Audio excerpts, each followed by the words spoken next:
Hey world, so this is continuing with my conversation series, the second part anyways.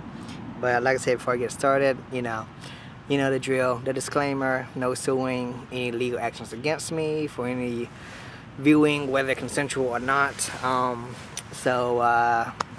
Viewer discretion advised, But continuing on from that one. So, and this was, like I said, continuing on, should she return the ring, if we go our separate ways and break up?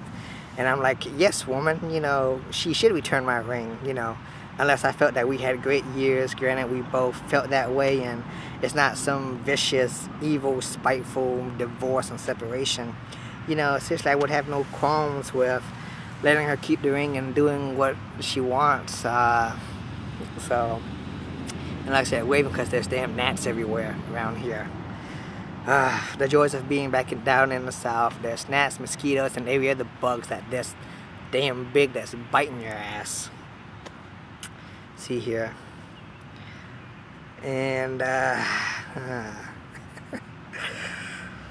going through, and Tash goes, she makes the argument that I'm trying to persuade her views and thoughts based on whatever rationality that I'm trying to present here.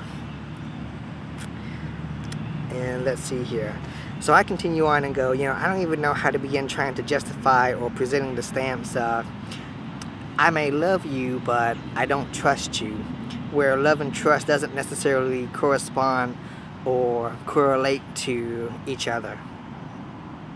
And, as I stated, that marriage is an act of faith, but in my love, marriage, and everything else video, that only if divorce was never an option, then, that would be the faith that binds.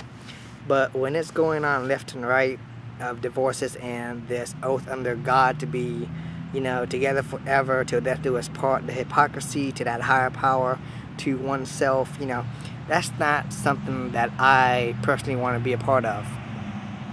And I can tell you that till death do us part, under God, etc., that's not going to be in my vows. It's going to most likely be till death or irreconcilable differences, or till we fall out of love do we part. So it's something along those lines, personally for me anyways.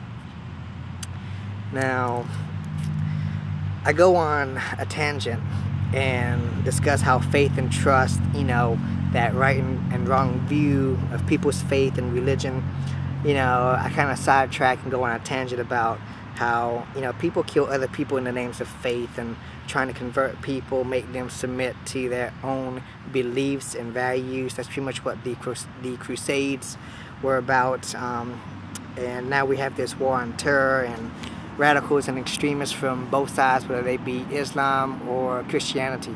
So, and continuing on.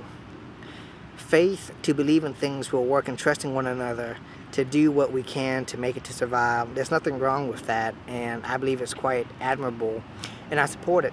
But when love is supposedly blind, and while we have faith, why can't we do what we can to best prepare for things, to take the blind aspect out of things?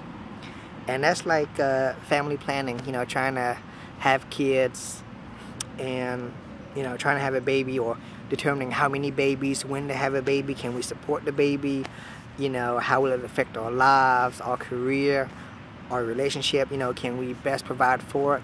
And that's pretty much the standpoint that I'm coming from, with, I guess, taking the blind aspect out of love and trying to prepare ourselves on both ends and covering our asses, and that's not supposed to take away from the romanticism of romance and love and trust. And I mentioned, I'm the romantic at heart, and even though you're trying to persuade me with rationality, I will never change my views. Well, I guess I'm going to skip that part because that goes on a different tangent with that.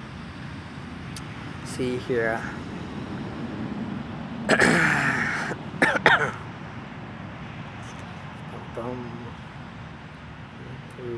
Alright, well I guess that's done for my particular argument. So now I'm going to go through and read you Tasha's argument in response to what I wrote, which I read to you.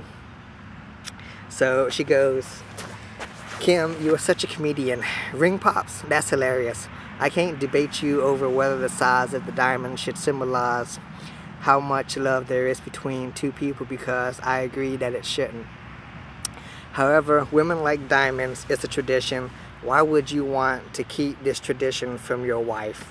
A ring pop or the ring inside the Cracker Jack box is not going to bring bring a smile to any woman's face for long. The smile may come as a shock. That is insulting, Kim. You should want to make her happy.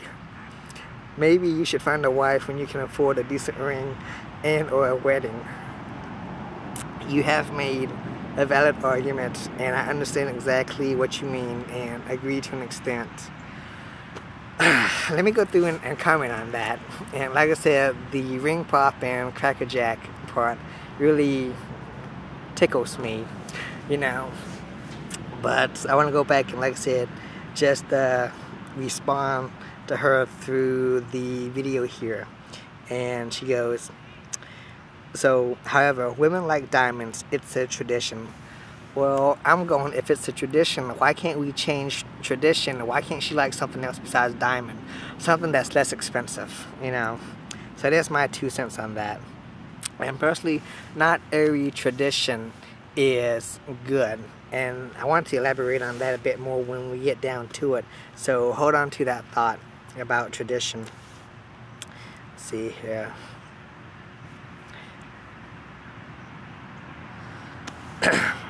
You don't believe that a ring should symbolize your love, and that if a woman really loves you, then these things shouldn't matter. It's not that I don't agree. It's just that I feel like you don't want to try, Kim. You just want someone... You just want someone to accept you with minimal effort. We all have to try. You can't go to a job interview in a sweatpants and a t-shirt. The employer's impression of you won't be a positive one, and most likely you won't get a job. If you make a woman feel like you don't care enough to even try, why should she stay? She may want to find someone who she feels reciprocates her love. After all, we all want to feel love, and words don't have the same impact as actions. I personally would rather someone show me that they love me rather than to tell me. If your actions suggest a lack of concern and love, then she may find it hard to believe that you love her. Actions speak volumes. I want you to make your future wife feel that she is special to you. If a wedding makes her feel that way, then save for it. If a ring will make her feel that way, then save for it. You may find a really great woman who will love you without these things. However, even if she accepts you without all these traditional gifts, I would suggest that you give them to her anyways. You mentioned that your actions should confirm your love, but what are those actions, Kim? Sharing your emotions and wanting to be near her, is that really action enough? What about the man who works overtime, and although he is poor, he manages to give his fiancée the wedding of her dreams by saving a little each month for this purpose? That's action, Kim. Most women don't want a wedding because of the expense. They just want it because of the tradition behind it. It's not about the money. So there's a lot of stuff that I want to go through and comment on that from what Tasha mentioned. Going through, let me scroll back up a bit here. And if you don't know, I'm pretty much reading this from my phone here. Didn't get a chance to really print all this out. It would have been several pages regardless of both our correspondence. So, alright, where do I want to go through here? So, the part of is I feel that you don't want to try, and you want to get the wife with minimal effort. So let me comment on that. how much effort do I have to put in? I'm all for working hard to attain something, but as far as our significant others, for everyone else out there, why must it be so hard? Why must it be so complicated? Why can't it be simple? And I pretty much mentioned this in some other videos of why do we have to go through that game? Why can't we just, hey, I like you, do you like me? Yes or no? If you don't, let me move on. But don't try to string me along or give me these subtle hints. And it's like, I don't know what that hint is. Is that a yes? Is that a, is she interested? Is that a maybe? Is that a, you know, I don't know what the hell that is, woman. You know, it's, if you like me, tell me that you do. If you don't, tell me that you don't so I can move on, you know. But don't play that game with me. It's, I don't have time for that, but that's just me personally. And again, there goes my old grumpy blood in regards to that. So going through, and she mentions about the job prospect of the employer's impression of you won't be a good one if you go into sweatpants and t-shirts. And I agree, you know, that the first impression for job prospects is important. And when I do go to job interviews, I don't half-ass that. You know, I go full in suit and tie and prepared and everything. But at the same time, seriously, I get tired of playing that bullshit game of, tell me about this.